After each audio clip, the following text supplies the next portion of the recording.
오늘 오후에는 열왕기상 제16장 1절로 28절 말씀을 통해서 함께 은혜 받고자 합니다. 점심들은 다 맛있게 드셨습니까? 네. 오늘 증거할 말씀의 제목은 바사왕의 집이 멸망함. 이 바사왕의 집이 멸망함. 이것은 바사의 비단 개인적인 집이 아니라 소위 바사의 왕조가 멸망했다는 그런 의미인데요. 오늘 이 본문에 기록된 이 북이스라엘의 여러 왕들이 언급되는데 바사나 엘라, 또 시므리, 오므리, 그 다음에 오늘 읽진 않았지만 아합에 이르기까지 여러 왕들이 기록되어 있는데 성경 역사에서 그들은 악을 행하였더라 라고 기록하므로 그야말로 슬픈 기록을 남기고 있습니다. 이스라엘 왕국 역사는 이때 이미 배교와 반역 그런 기록으로 아주 검게 칠해져 있는데 소위 암흑의 역사란 말. 오전에도 말씀드린 것처럼 우리 기독교가 타락했다는 건 말씀을 지키지 않는다는 거예요. 교회는 나가지만 말씀은 안 지켜요.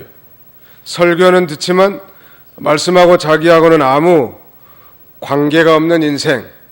이건 암흑시대예요. 개인적으로도 하나님의 말씀을 떠나서 배교와 반역의 시대, 이런 시대로 점철되어 있는 북이스라엘의 왕조인데요.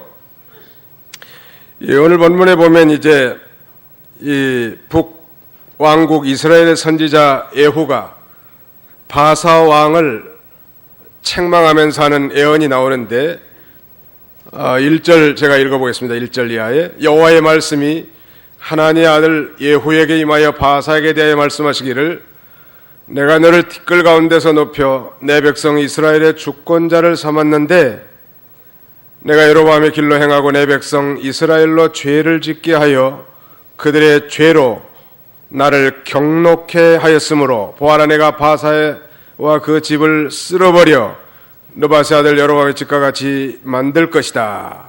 바사에게 속한 자로서 성읍에서 죽는 자는 개들이 먹고 들에서 죽은 자는 공중의 새가 먹을 것이다 하였다. 이 북이스라엘에서 활동한 선지자 예후를 통해서 책망한 그런 예언의 말씀인데 그 책망한 말씀 가운데 내가 너를 이 티끌 가운데서 높여 내 백성 이스라엘의 주권자를 삼았는데 그랬습니다. 비록 북왕국 타락한 왕국이지만 하나님께서 이제 여로보암과 나답을 심판하기 위해서 바사를 세운 거예요. 그가 왕이 될 자격이 있어서 왕을 세운 것이 아니라 하나님이 그렇게 하셨다는 거예요. 그러지 않았습니까? 내가 너를 티끌 가운데서 높여 내 백성 이스라엘의 주권자를 삼았는데 그 문장의 주어는 내가 여호와 하나님이, 동사는 삼았다는 거예요. 내가 삼았다 너를. 티끌과 진토 가운데 있는 천한 너를 존귀한 자로 세운 자가 바로 나다.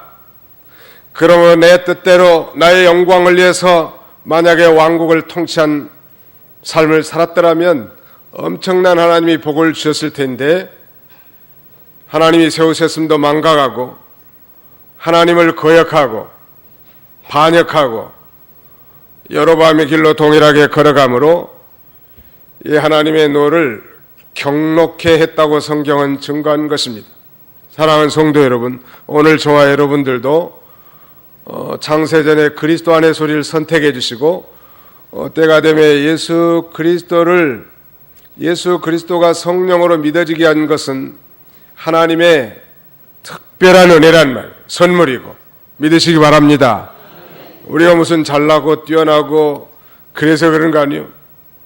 하나님이 티끌과 같은 데서 우리를 높여서 존귀한 하나님의 백성으로 삼은 줄 언제나 잊지 아니하고 겸손하고 감사하면서 하나님이 기뻐하신 뜻을 순종해 나가야 할 것입니다. 우리 성도들이 하나님 앞에 감사해 살지 못하는가? 바로 이걸 잊어버리기 때문에 그래요. 여호와 하나님께서 우리를 티끌 가운데 높여서 존귀케 했단 말.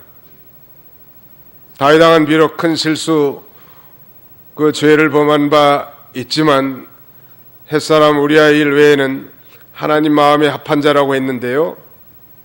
그가 이제 그의 신앙 고백이 나타난 사무엘하 7장에 보면 여호와여 나는 누구오며 내 집은 무엇이간데 나를 이에 이르게 하였나이까? 라고 고백하면서 그는 성소 앞에 앉아 하나님 앞에 감사의 기도를 올립니다. 나는 누구오며 내 집은 무엇이간데 나를 이에 이르게 하였나이까? 여러분 다윗의 집을 한번 생각해 보세요. 이 세 아들들은 다 양을 치는 목동들이요, 냄새나는 전양을 키우는 목동으로 하여금 이스라엘의 위대한 주권자로 세우신 분이 하나님이신데 자기가 왕이라고 해서 교만할 수 있겠냔 말이에요. 그래서 그는 자신의 근본이 어떤 존재인지를 알았기 때문에 하나님 앞에 감사할 수 있었던 것입니다. 자신의 근본. 여러분 우리 믿음의 조상 아브라함도 나를 티끌과 같은 나를 생각하사 자신을 티끌이라고 생각했어요. 겸손한 자에게 이렇게 하나님의 계시를 주시는 것입니다. 오늘 내용이 방대하기 때문에 절절히 다 살펴볼 수는 없겠지만 이 16장에서 여로보암의 길을 행했다 혹은 여로보암의 집을 본받아 이런 말이 무려 5번이나 반복되고 있습니다. 여로보암의 길을 행했고 여로보암의 집을 본받았다고 하는 것은 여로보암의 길은 성경을 어기고 우상을 섬긴 거예요. 말하자면 이미 우리가 반복해서 듣지만 보통 사람으로 제사장을 삼고 절기를 7월 절기에서 8월 절기로 변개해서 지키고 그 다음에는 단과 베델에 금송아지를 만들어 놓고 그것을 하나님이라고 섬긴 거예요. 사실은 명분이 그렇지만 여로보암은 자신의 왕권을 강화하기 위해서 북쪽 이스라엘 자기의 인민들이 남쪽 유다 예루살렘으로 올라가지 못하게 하기 위한 거예요. 전교를 이용한 것입니다. 자기의 왕권 수호를 위해서. 그런데 그 길이 분명히 잘못된 길이고 망한 길인데 그 여로보암의 길을 행했다는 거예요. 그리고 동일하게 오늘 본문에 보면 여호와를 경록해 하고 하는 이런 표현들이 5번이나 등장합니다. 거기 한번 보실까요? 2절에 보십시오. 2절 하반절에 내가 여로보암의 길로 행하고 내 백성 이스라엘로 죄를 짓게 하여 그들의 죄로 나를 경록해 하였으므로 7절에도 7절 하반절에 이는 그가 여로보암의 집과 같이 여호와 보시기에 모든 악을 행하여 그의 손으로 행한 모든 일로 여호와를 경록해 하고 여로보암의 길로 간 것은 여호와 하나님을 경록해 하는 길이에요. 우리 한국 격언에 길이 아니면 가지를 말고 말이 아니면 하지를 말라는 게 있는데 성도가 피해야 할 길이 있습니다. 여로보암의 길을 피한 거예요. 이스라엘 남북조 시대에 여로보암 길과 대조되는 또 다른 길, another path는 바로 다윗의 길이에요. 다윗의 길은 전심으로 여호와를 쫓는 길이에요. 그 다음에는 여호와의 명령을 지키는 길이요. 그 다음에는 여호와 보시기에 옳은 일, 즉 정직한 일만 행했다고 했습니다. 그런데 어느 쪽 길을 선택하느냐는 우리의 자유요. 그러나 그 선택의 결과는 저와 여러분들이 책임져야 되는 거예요. 여러분들의 죄 있는 본성을 따라 우리가 하고자 한 대로 얼마든지 살 자유는 있지만 그런 삶의 결과는 우리의 삶의 화와 복으로 찾아오는 거예요. 이 길을 잘 선택해야 돼. 우리 옆자리 성도님 한번 쳐다보세요. 좋은지. 길을 잘 선택합시다. 시작. 길을 잘 선택합시다. 끝까지 안 쳐다본 사람들은 감정 있는 사람들입니까? 한 번 더 합시다. 길을 잘 선택합시다. 네. 여로보암의 길을 선택하지 말고 어느 길을 선택해야 되겠죠? 다윗의 길을 선택하라는 말. 여호와의 명령을 지키는 길, 전심으로 여호와를 쫓는 길. 여러분, 목회자로서 저도 한 성도 아니요, 하나님 앞에. 근데 전심이 흐트러지면 생활에 기쁨이 없어요. 그러니까 이 신앙생활은 전심으로 하든지 말든지 선택의 직면에 있는 거예요. 어중뚱뚱한 종교생활이나 반심이나 그 다음에 그저 자기의 적당한 부업 정도로 생각한다면 신앙생활은 너무 고달프고 힘든 또 다른 짐입니다. 그러나 전심으로 하나님을 쫓고 하나님을 의지하고 따라가는 길은 쉽고 가볍고 편해요. 전심으로 신앙의 길은 신앙생활이 오토예요. 오토매틱, 자동이란 말이에요. 그러나 정말 반심이라 적당하게 신앙생활하는 건 수동이에요. 매뉴얼이란 말이에요. 힘들어. 우리 상대원 하니까 고바이들이 상당히 많은데 언덕에 올라가기 상당히 힘들잖아요. 그래도 모다를 달아놓으면 언덕이라도 다 올라갈 수 있단 말이에요. 이 자전거에다가 모다를 달아놓은 걸 모페드라고 부르는데 한국에서 그렇게 부르는지 모르겠습니다. 스쿠터라고도 하죠. 스쿠터. 자전거 타고 무슨 언덕 올라간다는 건 여간 쉽지 않단 말이에요.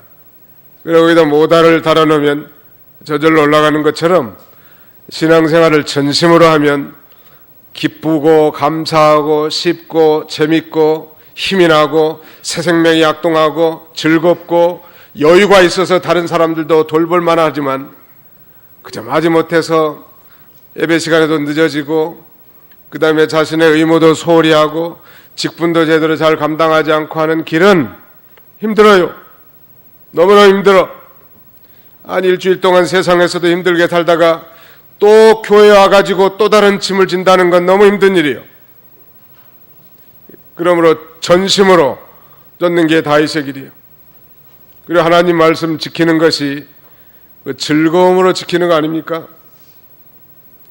그리고 하나님 앞에 약사빠르고 간사하고 부정직한 것이 쉽고 편하게 보일지 모르지만 정직한 길, 하나님 보시기에 옳은 길을 선택하는 것이 지름길이에요. 길을 잘못 선택했단 말. 그 여로보암은 이 자기 아들 이제 나답을 세웠지만 자기 아버지의 길을 계속 걸어가니까 이 바사를 세워서 여로보암의 집 이 나답을 심판하고 그가 이제 왕이 됐단 말이에요. 그랬으면 이 바스가 다윗의 길을 걸었다면 하나님이 엄청나게 복을 줬을 건데 여전히 여로보암의 길을 행하고 백성들로 하여금 죄를 짓게 했기 때문에 여호와 하나님께서 경노하신 거예요. 여러분, 우리가 하나님을 경노케 하는 길을 걸어가지 말고 우리 하나님을 기쁘시게 하는 길을 걸어가시기 바랍니다. 하나님이 기뻐하신 길을 걸어가는 거예요. 이 인생의 길이 어떤 길로 행하느냐, 하나님의 축복의 길로 걸어가느냐, 하나님의 진노의 길로 걸어가느냐, 이건 언제나 우리의 선택의 직면에 있습니다. 그리스도인이라도 이 선택하는 것은 우리가 해야 되는 거예요. 여러분, 우리가 성령을 받았고 하나님의 자녀가 됐지만 무슨 자동으로 하나님이 선택하게 한 거 아니에요. 우리는 하루에도 수도 없는 선택의 길에 직면한다고 했죠. 이제 오늘 주일을 지내고 내일부터 다시 우리가 세상에 나가 살 텐데 도대체 이게 다윗의 길로 걸어갈 것인가 아니면 여로보암의 길로 걸어갈 것인가는 여러분이 선택하고 여러분이 결정해야 합니다. 그것은 여러분의 몫이고 그 선택한 결과의 축복과 진노함도 동일하게 우리가 받을 분기시에요. 그러므로 선택을 잘해야 돼. 우리 어려서는 그런 상품 광고가 있었습니다. 10년의 선택이, 아니 순간의 선택이 10년을 좌우합니다. 생각나죠? 자기는 뭐 상품 잘 팔아먹으려고 그렇게 광고했지만 우리도 마찬가지. 우리가 정말 하나님, 정말 내 마음이 합당하고 그 다음에 그럴듯하게 보이고 좋을 것 같아도 하나님의 뜻과 배치된 길, 하나님의 말씀과 어긋난 길이라면 미련 갖지 말고 단호하게 끊어버리고 하나님이 기뻐하신 길을 선택할 때 기쁨이 있는 거예요. 우유부단하고 결정하지 못하는 사람들은 꼭 마귀가 그 사람을 잘 알고 찾아가서 자기 편을 만들어가지고 결국은 실패하게 하는 거 아니겠습니까? 그들이 여로보암의 길을 걸어갔을 뿐만 아니라 동일하게 자기 백성 이스라엘로 죄를 짓게 했다는데 참 안타깝단 말이에요. 그래서 이 바사의 심판에 대해서 북이스라엘 살동하는 예후 선지자가 그렇게 예언을 했고, 이제 바사 이후에 바사의 아들 엘라가 등장합니다. 8절 보십시오. 유다 왕 아사 제26년에 바사의 아들 엘라가 이스라엘 왕이 되어 디르사에서 2년 동안 다스렸다. 왕이 디르사에 있으면서 디르사의 국내 대신 아르사의 집에서 술을 마시고 취해 있을 때에 그의 신하 곧 병가의 절반을 지휘하는 장군인 시므리가 그를 대항하여 반란을 일으키고 들어와서 그를 쳐 죽였다. 시므리가 유다왕 아사 제27년에 엘라를 살해하고 그를 대신해 왕이 되었다. 이 바사의 아들 이 엘라가 대를 이었지만 그도 역시 악을 행한 거예요. 우리 하나님은 상선벌악의 하나님이, 선을 행하면 상을 주시지만 악을 행하면 벌을 주신 하나님이란 말.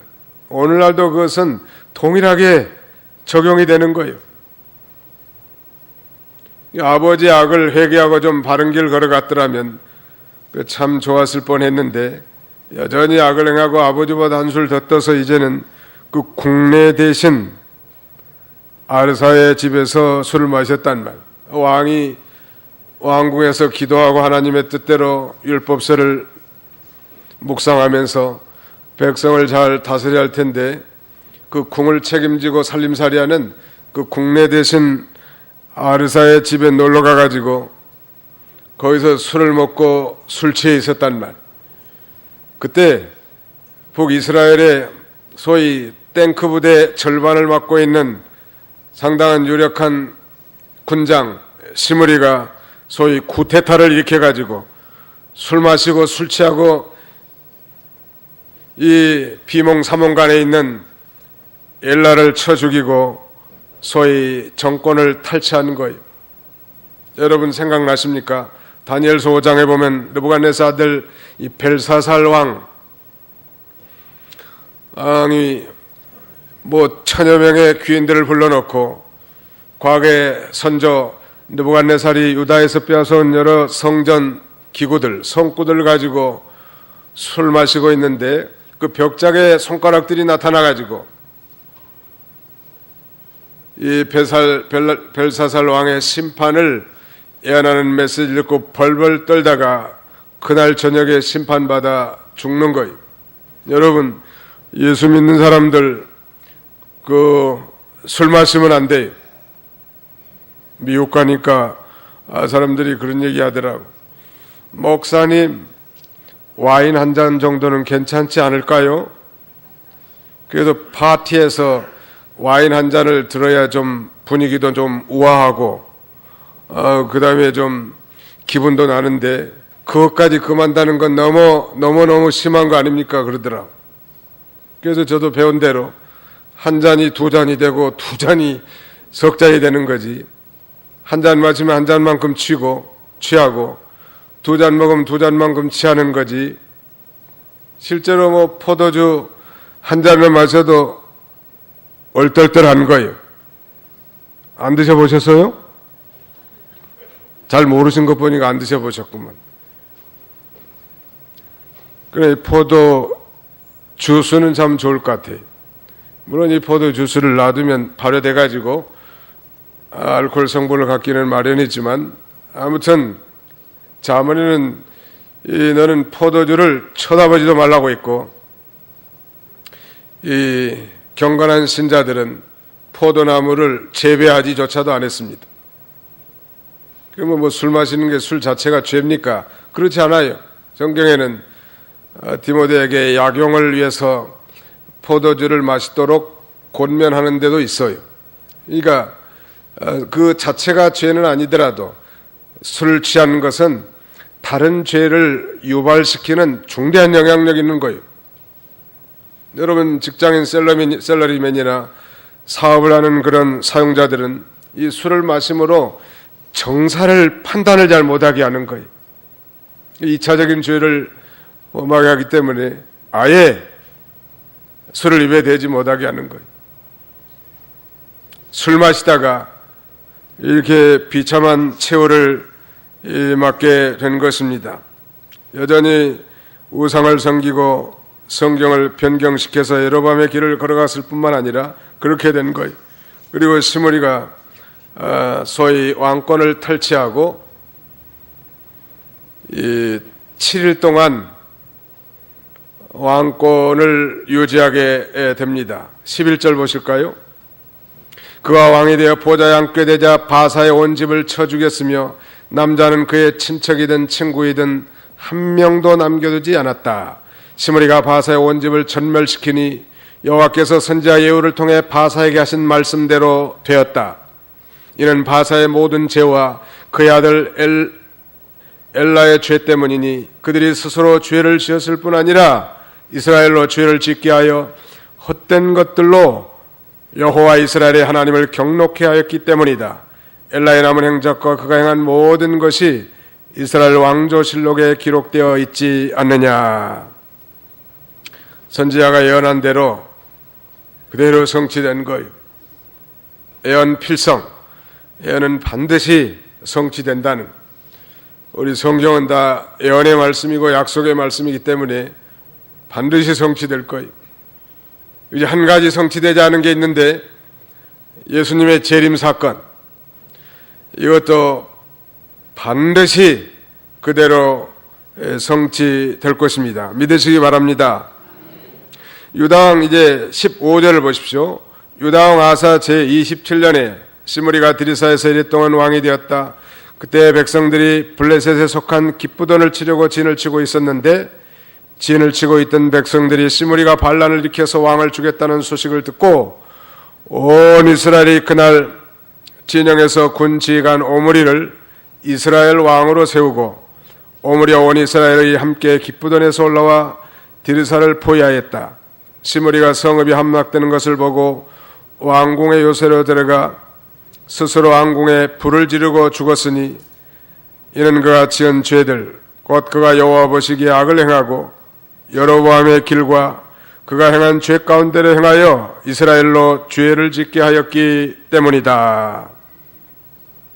소위 시므리가 쿠데타를 일으켜서 왕권을 찬탈했지만 그도 역시 여로보암의 길을 행하고 백성들로 하여금 죄를 짓게 해서 여호와를 경록히 했기 때문에 군대 장관이 오므리의 반란으로 말미암아 이 성을 침공에 들어온다는 소식을 듣고 왕궁에 불을 넣고 스스로 자결을 선택합니다. 좀 비참한 일이죠. 소위 7일 천하를 누리다가 세상을 뜬 거예요. 여러분, 이렇게 권력은 무상한 거예요. 권력무상이라는 말이 있잖아요. 우리나라 역대 대통령들 가운데서도 그가 대통령의 이 보좌에 있을 때는 대단한 서슬퍼런 권력이었지만 물러나면 다 감옥에도 들어가고 심판을 받는 거 보면 그야말로 권력은 무상한 거예요. 인간의 삶에는 그러므로 어떤 의미가 있는가? 솔로몬은 모든 것을 이제 회개하고 기록한 그의 인생 보고서와 같은 이 전도서에 전도서 1장 2절에 그렇게 말하지 않습니까? 이 성경에 보면 헛되고 헛되니 헛되고 헛되며 모든 것이 헛되도다. 해 아래서 행하는 모든 일들이 헛되다는 거예요. 전도서는 우리 성도들에게 결코 허무주의 혹은 염세주의를 조장하는 책이 아니고 하나님이 없는 삶이 헛되다는 거예요.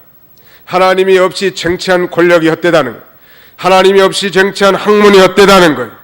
하나님이 없이 쟁취한 부와 영화가 헛되다는 거예요. 하나님이 없이 추구한 지혜가 헛됨을 솔로몬을 통해서 노래하고 있는 거예요. 그렇다면 역설적으로 하나님 안에서의 삶, 하나님이 주신 정당한 권력은 위로부터 온 것인데 그 권력을 가지고 정말 하나님을 경외하며 하나님의 뜻대로 산다고 하면, 그래서 그 뜻대로 백성을 치리한다고 하면 그 권력이야 참으로 아름다운 거예요. 사업도 마찬가지. 막연하게 사업하는 것이 정죄의 대상이 아니란 말이에요. 하나님을 경외하고 열심히 사업에서 돈을 버십시오. 하나님을 경외하고 열심히 직장생활에서 승진도 하시기 바랍니다. 지난번에도 말씀드린 것처럼 우리 한국교회의 중대한 폐단 중에 하나는 이 이원론이에요. 흑백사상. 이미 말씀드린 것처럼 교회 안에서 행하는 모든 기도회나 찬양 혹은 예배, 전도, 선교 이런 것들은 하나님의 일이고, 세상에 나가서 직장생활하고 세상에 나가서 사업하는 것은 세상 일로 생각하는 아주 잘못된 이 이언론 사상은 우리가 지양해야 할 것입니다. 우리가 세상에서 하나님을 경외하고 하는 모든 일, 죄 짓는 일이 아니라면 하나님이 내게 맡겨진 기업인 줄 알고 열심히 부흥시키고 성장시켜야 하는 거예요. 직장생활도 열심히 하고 우리 학생들 같으면 열심히 공부해야 되지 않겠어요? 어떤 학생은 수업 시간에도 성경을 본다는데 그것은 믿음이 좋은 것이 아니고 잘못된 신앙. 또 어떤 분은 직장에 가가지고 업무 시간에 성경책을 읽는데요.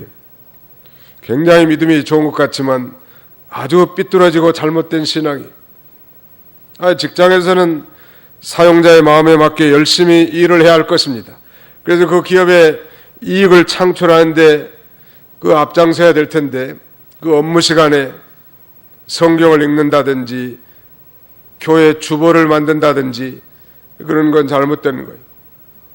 목사님 시간이 남았어도 그 업무를 위해 자기 개발하든지 아무튼 회사에 관한 일을 해야지 직장에서 그렇게 하면 안 된다는 거예요.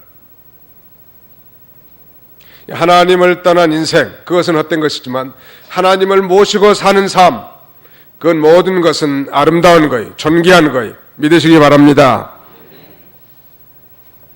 시므리를 통해서 우리는 인생이 얼마나 덧없는가를 배울 수 있는 거예요. 7일 동안 왕 노릇하려고 그 발라 이 엘라 왕 밑에서 그 신임을 받고 총애를 받은 그런 장군 아니요? 근데 자기 상사를 갖다가 잔인하게 죽이고 자기가 왕이 됐지만은 불과 7일 왕에 먹으려고 그렇게 비극적인 생애를 마감한 것입니다. 참으로 허망하고 허탄한 거예요. 이 허무함을 어떻게 우리 인생들은 극복해야 할까요? 그것은 바로 예수 그리스도의 보혈의 공로로만 해결되는 거예요. 정말 예수 그리스도를 믿고 하나님의 자녀로서 이제 하나님의 자녀로서 하나님이 세운 위치에서 하나님이 주신 모든 은사를 가지고 하나님의 뜻대로 사용할 때 그것은 정말 아름답고 허무한 것이 아니라 영원한 가치가 있는 거예요. 믿으시기 바랍니다.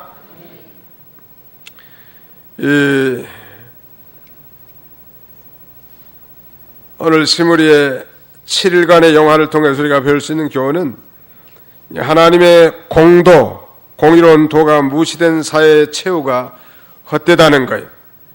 시므리가 왕이 오르기까지 이스라엘 사회의 어지러운 상태로 우리가 알 수 있는데, 남쪽 유다는 한 왕, 하나님의 마음에 맞은 이 다윗의 길을 걸어간 아사 왕이 집권하고 있었습니다. 그 기간 동안에 북쪽 이스라엘은 여로보암 이후에 나답, 바사, 엘라, 시므리, 오므리, 아합에 이르기까지 이스라엘 왕권은 서로 죽이고 죽이는 이 쿠데타의 연속이었습니다. 그 역시 반역에 참여해서 7일간 왕이 올랐지만 오므리에게 죽임을 당한 더덥고 허무한 인생이란 말. 이러므로 여러분, 현재 하나님이 나를 세워놓은 그 위치, 현재 하나님이 내게 세워준 그런 일, 직분, 은사, 이것들에 감사하시고 작은 일에 만족하면서 거기서 기쁨을 누리시기 바랍니다. 하나님은 굉장히 작은 일에 숨은 기쁨을 심어 놓으신 거예요. 근데 사람들은 마귀는 어떻게 우리를 미혹하냐면 무조건 크고 대단한 것에만 마음을 갖게 만들므로 현실의 우리의 삶에서 만족과 기쁨을 누리지 못하게 만든단 말. 언제나 나의 가정, 우리 자녀들, 내게 주신 직장과 사업장, 우리의 학교, 우리의 삶의 터전, 그 모든 거 하나님이 다 주신 거 아니에요? 여호와께서 실로 내게 이 줄로 지어진 구역은 아름답도다. 아름다운 거예요. 거기서 믿음을 지키면서 잘 감당하다 보면 하나님이 계속 축복하시는 것입니다. 그 다음에는 이 권력의 최후가 헛되다는 거예요. 권력의 무상함, 영원히 존속하는 권력자가 없다는 것. 이 강력한 권력을 자랑하던 독재자들 다 몰락하고 말하지 않았습니까? 조선 고종 21년 1884년에 1884년에 소위 갑신정변이라는 그런 정변이 일어났는데, 그때 소위 유명한 3.1천하라는 말을 남겨놓은 이 김옥균을 우리가 연상할 수 있는 거예요. 여러분, 정권을 탈취하면 뭐 대단한 것 같지만 하나님을 떠난 그런 권력이야말로 무상할 수밖에 없는 것입니다. 하나님을 외면한 권력, 그 결과가 다 허무함을 가져다 주지만, 그러나 모든 권세는 하나님께 낫다고 했는데 그 권력을 가지고 하나님을 기쁘시게 하고 하나님의 뜻대로 사용한다고 하면 얼마나 가치가 있고 영광스럽겠냐는 말. 북이스라엘 왕조는 그야말로 폐역의 왕조를 치닫고 있는 거예요. 우리는 이런 폐역한 왕들을 통해서 정말 우리가 어떤 길을 선택해야 될 것인가 스스로 잠은 자다 보면서 올바른 선택을 하고 실제로 이제 한 주간 동안 그 삶을 걸어가야 할 것입니다. 또 한 가지 기억할 수가 있는 것은 잔인한 자의 최후가 헛되다는 거예요. 세상에 이 시므리가 여기 엘라의 왕권을 탈취한 다음에 남자는 그 친척이든 친구이든 한 명도 남겨두지 않았다는 거예요. 한 명도 안 남겨뒀다면 어린아이 남자까지 그냥 그자면 인종 청소를 해버렸다는 건데 얼마나 잔인하냐는 말이에요. 참 비극적인 일이에요. 그 모든 게 다 비극으로 끝나는 것입니다. 잔인함의 대명사하면 로마의 황제 네로 황제를 들 수 있는데 AD 64년 7월 18일 로마시에 대화재가 발생합니다. 이 화재로 도시 절반이 잿더미로 변했는데 거대한 불길은 로마 제국의 수도 거의 대부분에서 6일 동안 밤낮으로 걷잡을 수 없이 다 타올랐습니다. 많은 사람들은 이 네로 황제가 좀 정신이 이상한 사이코예요. 그래서 자신의 황금 저택을 짓기 위해서 로마시에 일부러 불을 냈다고 하기도 하고, 어떤 역사가는 로마보다 더 찬란한 토성을 짓기 위해서 자신이 직접 로마에 불을 냈다고 하는 그런 소문이 파다한 거예요. 이제 황제 자신이 화재를 계획했다는 소문이 나기 시작하자 이 네로는 자신의 안전에 불안을 느끼고 그 책임을 전가할 희생양을 찾는 거예요. 근데 그때 1세기의 기독교인들, 1세기의 그리스도인들은 고대 로마 신들 숭배를 거절하고 황제 숭배를 거절했단 말. 그래서 경멸과 비난을 받고 있었기 때문에 네로는 그리스도인들을 희생양으로 삼은 거예요. 그리고 이제 기독교인들을 무차별 학살시키는 거예요. 원형 경기장에 짐승의 탈을 쓰게 해서 잔인한 짐승에게 물려찢게 죽기도 하고 수많은 하형으로 처단케 하고 그리스도인들을 그야말로 싹쓸이하는 거예요. 하나님이 이런 모습을 왜 보지 않았겠냐는, 오히려 그 일로 인해서 더욱 그리스도가 전파됐고 급기야는 AD 313년 로마는 기독교를 국교로 확정하는 칙령이 발표되지 않습니까? 이제 로마의 설상가상으로 전염병까지 돌아서 수천 명이 죽고 이제 이 반군이 네로 황제의 궁으로 쳐들어오는 거예요. 거침없이 로마의 진격이 오기 때문에 갈팡질팡했고 결국 이제 황제를 가까이서 수호해야 할 친위대까지 네로 황제를 다 내버렸기 때문에 4명의 하인만 데리고 로마의 변두리의 별장으로 피신합니다. 이때 로마의 언론에서는 이 민족의 원수, 말하면 국가의 적이라고 네로를 판결하게 됐고 잡혀서 이제 모진 고문을 당하고 신문을 당하다가 마침내 그는 자살을 선택합니다. 악인의 최후요. 여러분, 잔인함의 최후. 우리는 언제나 이 모든 사람들에 대해서 사랑과 관용을 베풀어야 할 것입니다. 예수 믿는 사람들이 너무 냉정하게 하면 안 돼. 저희 집사람 보고 여기 상도원 시장에 가서 물건 살 때 물건값 깎지 말라고 부탁했습니다. 그거 깎아봐야 뭐 요새 감 한 박스에 16,000원인가 이라는 거예요. 미국에서는 아마 그 정도 살려면 아마 10만 원도 넘을 것 같은데. 그 다음에 고구마 한 박스에 또 16,000원이래. 미국에서 하면 그건 아마 한 20만 원 정도 줘야 될 것 같아요. 아니, 그러면 몇 배나 싸게 먹으면서 그걸 또 깎으려고. 아니, 깎을 걸 깎아야지.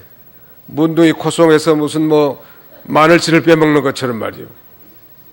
너무들 그렇게 냉정하게 하지 말라고. 좀 더 주고 택시를 타도 좀 잔금은 그 기사님에게 좀 주면 어때요? 우리는 한국에는 팁이 없습니다만 미국에는 무조건 팁을 내더라. 그래서 저도 음식점에 가서 먹으면 무조건 15%는 팁이요. 가령 10만 원어치 음식을 먹었다 그러면 15,000원은 별도로 팁을 갖다가 어디다 플러스해 주는 거예요. 머리 하나 깎아도 15,000원이면 18,000원을 줘요. 근데 팁 안 주면 그 사람들은 쳐다봐. 미개인인 줄 알고. 우리는 그러지 않는다 할지라도 무슨 지나치게 그렇게 박절하게 하다든지 잔인하게 하는 건 예수 믿는 사람들이 아니에요. 좀 너그럽고 좀 다른 사람에게 좀 베풀고 선을 행하는 거, 그의 가치가 있는 거지. 그렇지 않는 건 하나님도 기뻐하시네. 아니, 우리 아버지가 너그러우신 분인데 자식이 아주 냉정하다. 그건 너무 이 밸런스가 맞지 않아요. 아버지가 굉장히 인자롭고 너그러운데 그 자식들도 좀 인자하고 너그러워야 그 집이 정상적인 거 아니에요? 저는 우리 원로 목사님이 상당히 너그러우신 분이고 인자하신 분이기 때문에 저도 좀 그렇게 살라고 노력하고 앞으로 결심하는 거예요. 너무 냉정하고, 물론 죄에 대해서 용납하라는 건 아니지만 그러나 연약한 자들에 대해서, 불쌍한 자들에 대해서, 없는 자들에 대해서 우리가 긍휼을 받은 자들이니까 더 많은 긍휼을 베푸는 것이 우리의 이 자세라고 할 수 있을 것입니다. 오늘 시간이 다 돼서 이제 말씀을 맺고자 합니다. 이들은 한결같이 이 북이스라엘의 1대부터 무려 아합까지 하면 7대 왕조인데 한결같이 악을 행했는데 여러분 집에 가서 성경을 읽어보세요. 그 악이 점점점 무르익어 가지고 갈수록 더 커진 거예요.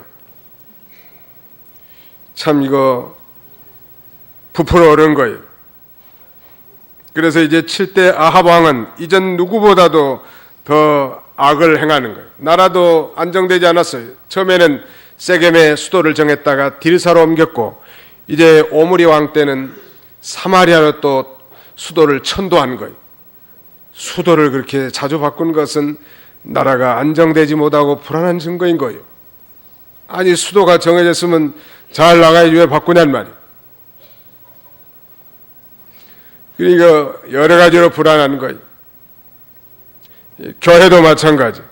하나님의 말씀에 굳게 서서 안정된 길을 걸어가기를 우리 하나님이 원하십니다. 오늘 바하사 집이 심판받은 내용을 통해서 여러 가지 교훈을 살펴봤는데 다 잊어버리시더라도 우리가 길을 잘 선택해서 하나님이 기뻐하시는 다윗의 길, 축복의 길을 걸어가는 저와 여러분들이 다 되시기를 주님의 이름으로 축원합니다.